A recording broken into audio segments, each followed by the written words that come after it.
In the previous lecture, we discussed the origins of mass society, and now we're going to turn to how mass society functioned and what were the negative consequences of that mass society in the minds of its critics. As a result of the leveling influences of democracy and capitalism and the tools offered by the new forms of media, the outlines of what came to be called a mass society emerged in the 1920s and 30s, although it's not really fully developed until after the post-World War II period. But what gave shape and voice to this mass society was, as I started talking about last time, the parallel development of a mass culture. Because, of course, it was mass culture that defined what the common experiences of the masses in this society would be. What was the common message that everyone would receive? So, in other words, while the existence of mass society created the possibility and the conditions under which people could be linked in new ways, it was mass culture and the content of that mass culture that actually realized this potential by providing the concrete references, the films, the songs, the baseball stars, that would then provide, this would be the culture that millions of people could share.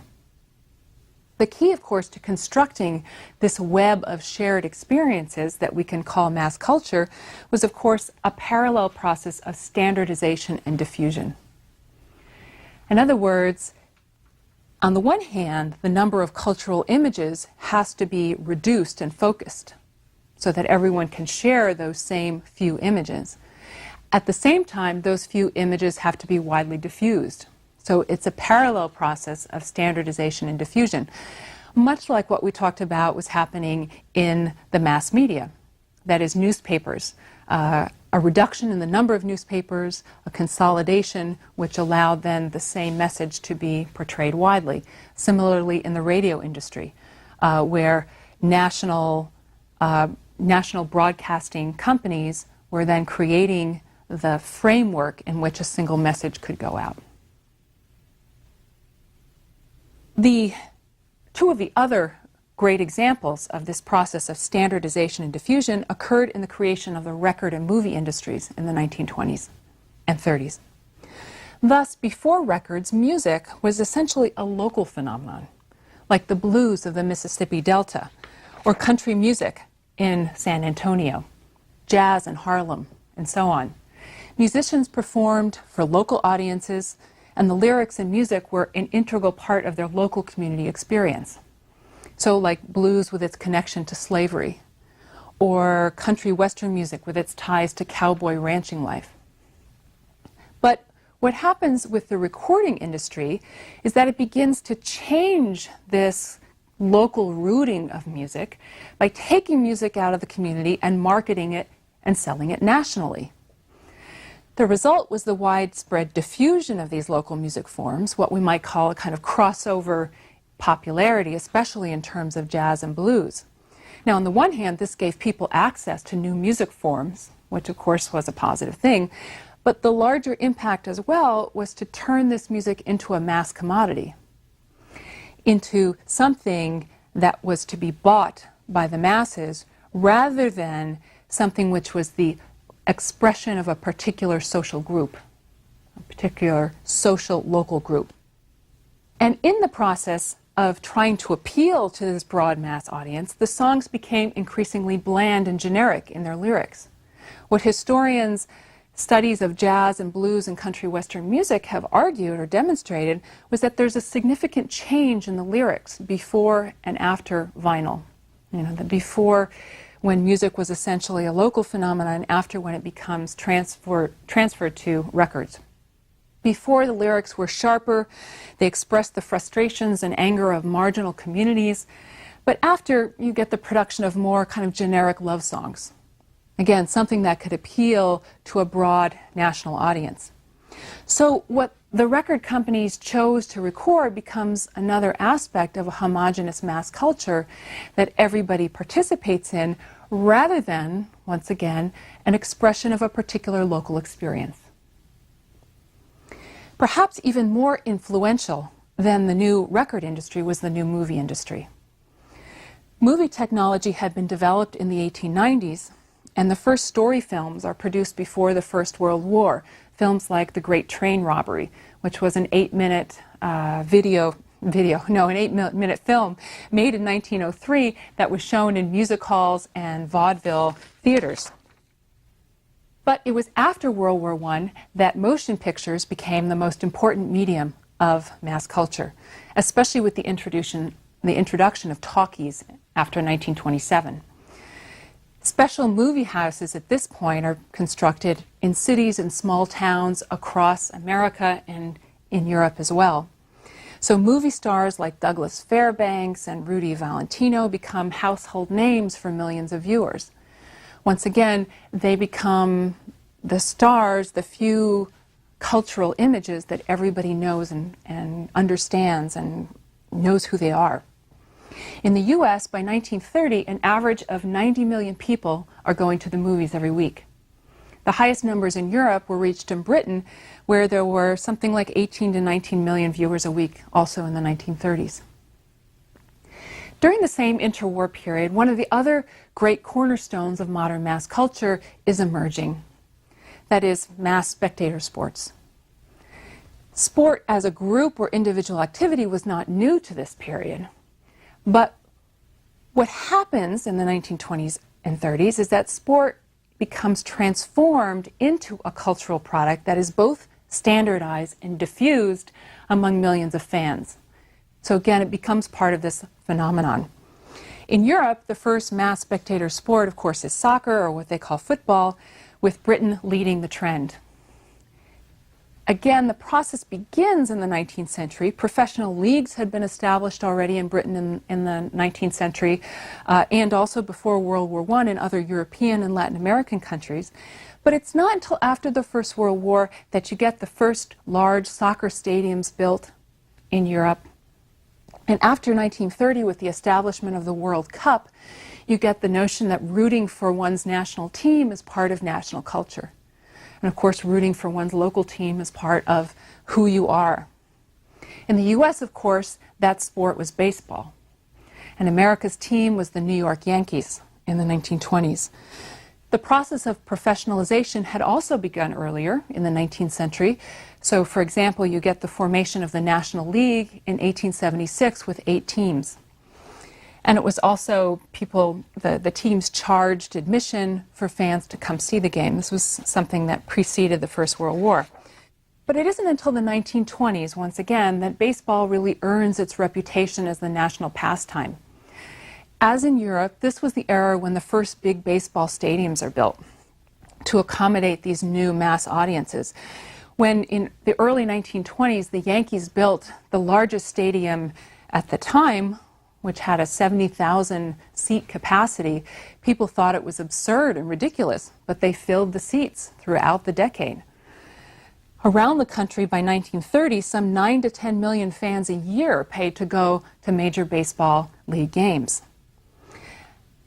Now, what made this not just a local experience of rooting for your own team? What made it part of a national mass culture was the standardization of the game in the season, with the introduction of record keeping and statistics and standardized rules of training and so on. So people followed not just their own team, but the national competition between teams. So they were following a national phenomenon, not just a local one. So today, for example, you could go into any bar in the United States and strike up a conversation about the playoffs or about the competition for who's going to hit the most home runs this season. Out of this competition, then, comes the first big national sports heroes. The first U.S. sports hero, of course, of the 20th century is Babe Ruth. Newspapers talked about his exploits in awestruck terms as the Mighty Ruth, helping to create a near cult around the figure of Babe Ruth. Further, he was the first sports figure to actually hire a publicity agent.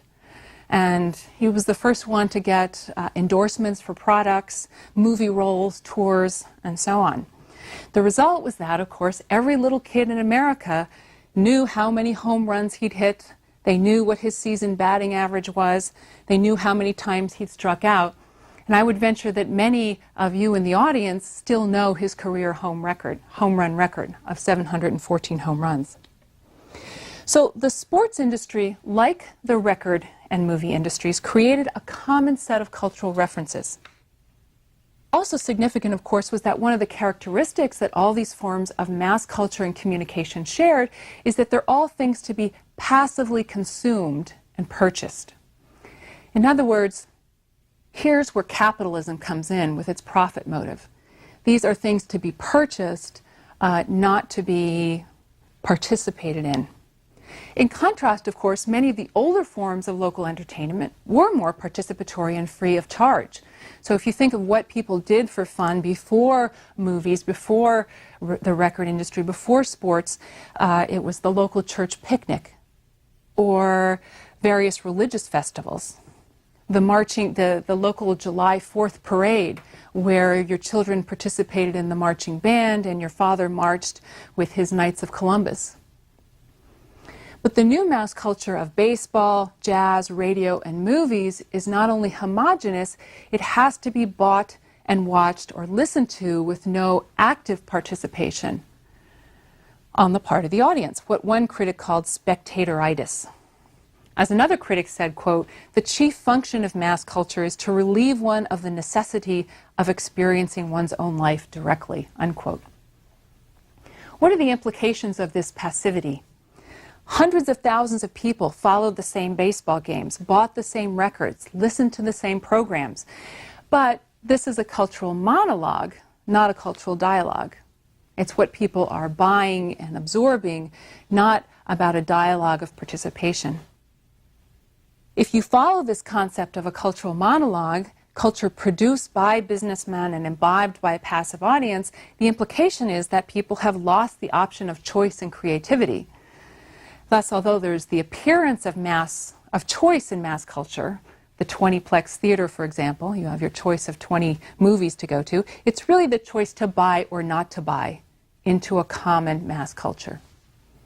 Furthermore, as mass culture increasingly becomes defined as the culture, it makes it increasingly difficult not to consume it if you want to participate in the national public life. In other words, if you want to be a part of the American way of life, which is a term that's being coined exactly in this period of the 1920s and 30s. And this term or this idea of the American way of life is increasingly linked with this idea of the generic mass consumer. If you go back to Audin's poem of the Unknown Citizen, remember he is defined by his consumption, right? He has a radio, a car, a Frigidaire. So being an American is increasingly connected with the consumption of forms of national culture. Those material products I just talked about, but also an American in 1935 listened to Roosevelt on the radio. He worshipped the Babe and knew his stats. He bought jazz records. He read Life magazine. He subscribed to the Book of the Month Club. So mass culture both feeds on and reinforces a culture of mass consumption, in which you now have to consume these shared leisure activities to be a part of the whole. So the consumption of shared leisure activities, once again, only increases the uniformity and standardization of life that's characteristic of mass society, at the same time that it's built on those very characteristics. The breakdown of older community-based forms of leisure was enhanced by another important technological innovation, that is the invention of the automobile. In fact, the automobile stands at the center of all of the processes we've been talking about so far: mass production and consumption, mass culture, and urbanization. Indeed, many scholars have seen the automobile as the classic symbol of mass society. It was one of the first mass-produced commodities that helped create a culture of mass consumption to begin with, and the mobility of the car helped people to physically participate in a national mass culture outside their neighborhood. The initial success of the automobile lay largely, I think, in the genius of Henry Ford, who had the brilliant idea of building a cheap car for the masses. As he said in 1907, quote, "I will build a motor car for the great multitude. It will be large enough for the family, but small enough for the individual to run and care for. But it will be so low in price that no man making a salary will be unable to own one, and enjoy with his family the blessing of pleasure in God's great open spaces, unquote. To meet this goal, he perfected the moving assembly line construction of a single car, that is the Model T. And of course here, the actual production of the car is a product of this new mass industrial society. As he said, the way to make cheap automobiles is to make one auto like another auto. That is, to make them exactly alike. That's how you can produce a lot of them and produce them cheaply. So by 1920, he was producing one identical car every minute, and by 1925, it was up to one identical car every 10 seconds. By the end of the 1920s, there were 23 million autos on the road in the United States, and over half of them were his Model T. And once people had a car, it opened up a new world for them, much as Ford had predicted. The impact of the automobile on community life was brilliantly illustrated and analyzed in a local study in the 1920s done by a husband and wife team of sociologists. In their study of Middletown, they noted how owning a car created a new travel culture that took people out of their communities and onto a new set of common roads, that is, the national highways. So we have the phenomenon of the Sunday excursion to the country, the weekend holiday where people would take off. In addition to that new travel culture, it also created a new dating culture. Of course, where boys would then pick up their dates at their parents' houses and bring them to the movies instead of sitting in the living room or sitting on the front porch listening to the radio. And of course, this created a new generational independence, a breaking of the bonds of authority between parents and their children. The symbol of this new independence from parents was the high percentage of youth who had their first sexual experience in an automobile. So that kind of experience demonstrated the new independence of this world. The point of all this is that this mobility further contributed to the breakdown of local culture and community. Instead of walking around the neighborhood, sitting on the front porch in the evening, walking to church on Sunday, going to the local picnic, people took off in their own cars to participate in a larger world. This was exciting, of course, but it also broke down local community ties at the same time that it reinforced the nuclear family. Because, of course, it was the family that would go off in their cars. So it reinforced the very smallest social unit while weakening other social ties. The classic image, of course, of this car culture is Southern California, where millions of people spend hours a day sitting alone in their cars on the freeway next to other people alone in their cars, none of them interacting with each other. While most observers in the 1930s and 20s agreed about the basic contours of this emerging mass culture, there was one group of philosophers that generated a particularly pessimistic reading of the implications of this mass culture, and this was the so-called Frankfurt School in Germany. Their basic argument was that the characteristics of mass society created a society of unconnected, atomized individuals, like that image of Southern California car culture, people that are next to each other physically but not really interacting. And that this society of unconnected, atomized individuals would be putty in the hands of whoever controlled the reins of mass culture. So the homogenizing force of mass society, they argued, destroyed all individuality, destroyed those kinds of, the pluralism of that more traditional society, the local loyalties, the class loyalties, the loyalties based on your church affiliation or your trade union affiliation, that it broke down all of those. So the children of this society, they argued, are no longer socialized by their individual families and their communities, but they're socialized by what they called the culture industry, or the national culture industry, whose purpose was to integrate and anesthetize the masses into a prearranged harmony, that is, a single kind of mass culture. So anyone who controlled the mass culture industry had in their minds, in a sense, the power of a modern Frankenstein to control the minds and the behaviors of this undifferentiated mass. The heart of the problem was that since all individuals were integrated into this broad mass society, there were no intermediate organizations to give people a different perspective, to give them a different way of thinking about the world. You know, if you think about that, if you think about it kind of diagrammatically, you have this culture industry at the top, and you have the masses at the bottom in a kind of undifferentiated, atomized position, and then there's nothing in between. There's nothing in between to get people to think about the world differently. All you have is this kind of single monolithic culture industry that can presumably, in this model, diffuse that same single message to every individual. And that's part of what resulted from the so-called death of community in this model.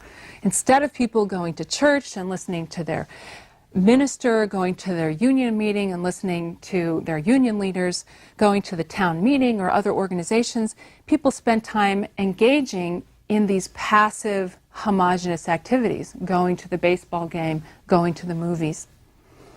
And of course, the perfect image is that image of millions of solitary individuals watching the same TV program, exposed to the same common message, but without any horizontal interaction between each other.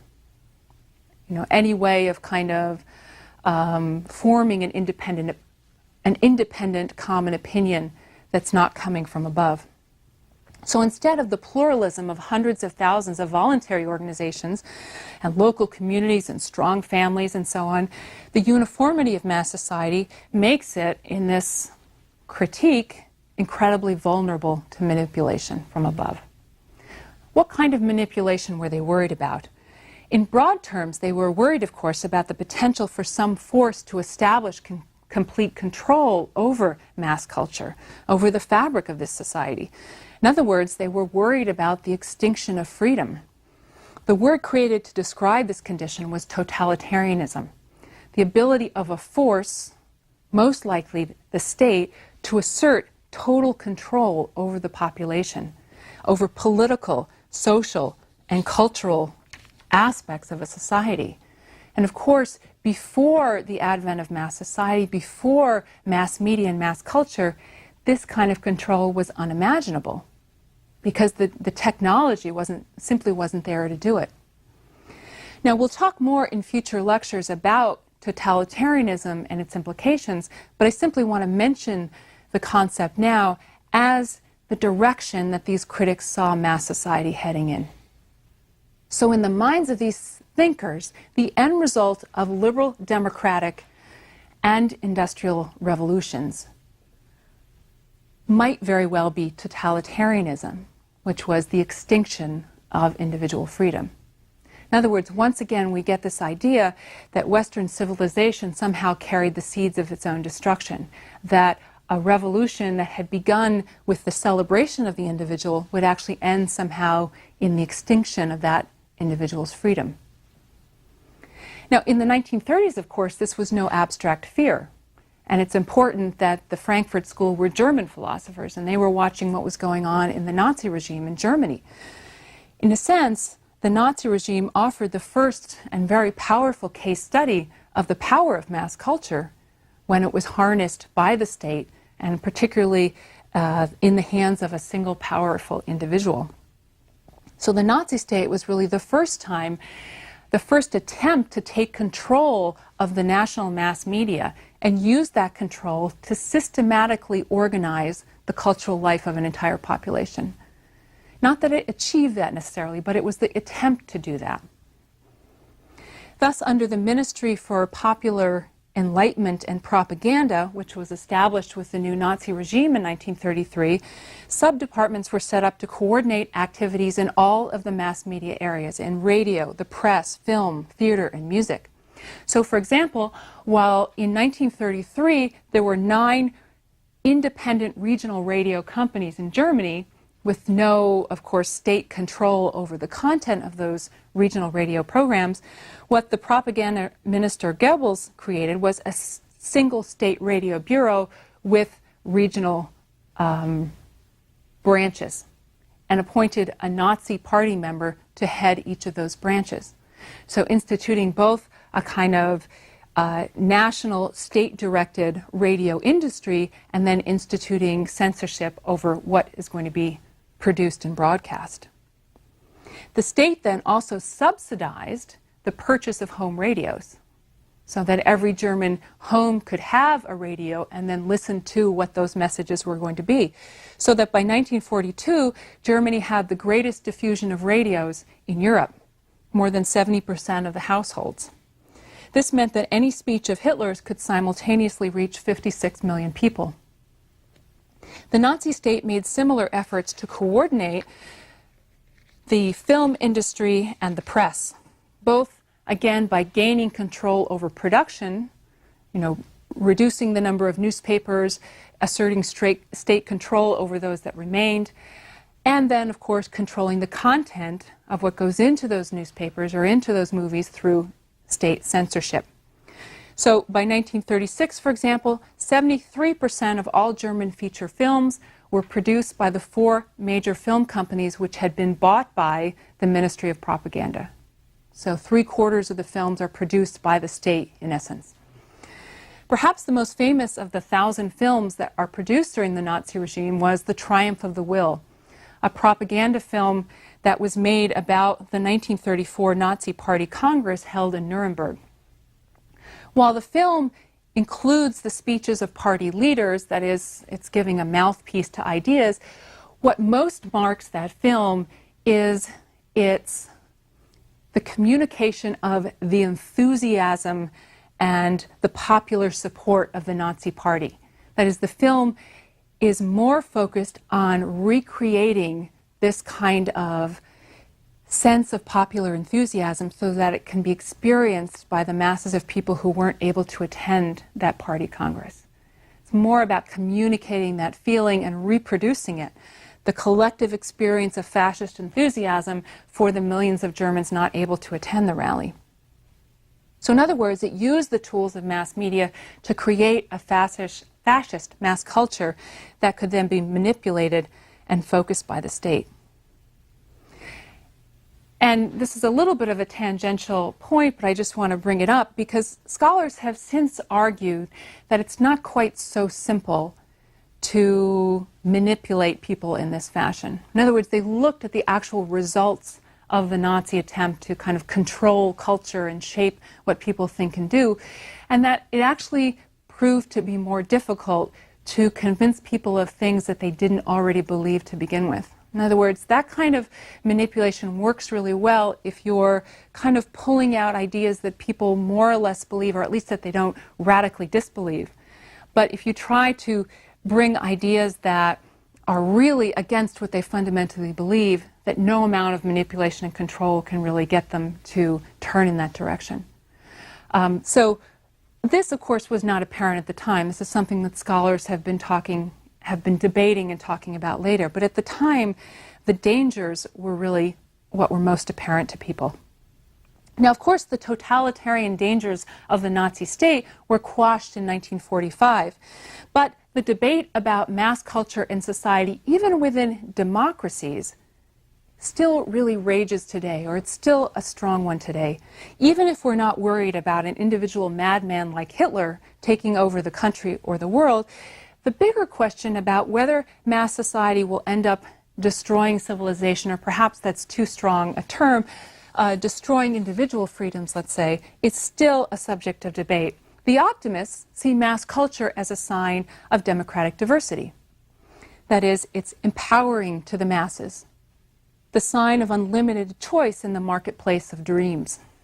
On the other hand, the pessimists, a kind of continuation of the Frankfurt School, see mass culture as a way to anesthetize and manipulate the brain-dead masses into buying yet more instant gratification. So where the optimists see diversity, the pessimists see false choice. Once again, going back to that notion, simply the option to buy or not to buy. So the question that this debate raises then is, do we still actually live in a world defined by individual freedom, which is what the optimists would say, or is this merely the illusion created by the culture industry that wants to keep us enslaved consumers? which makes me think of the old Virginia Slims ads from the 1970s that implied that women could be liberated by buying their cigarettes.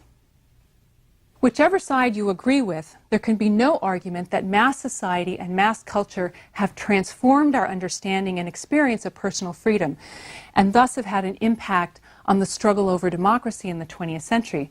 Whether that impact is a positive or a negative one, I'll leave it up to you to decide.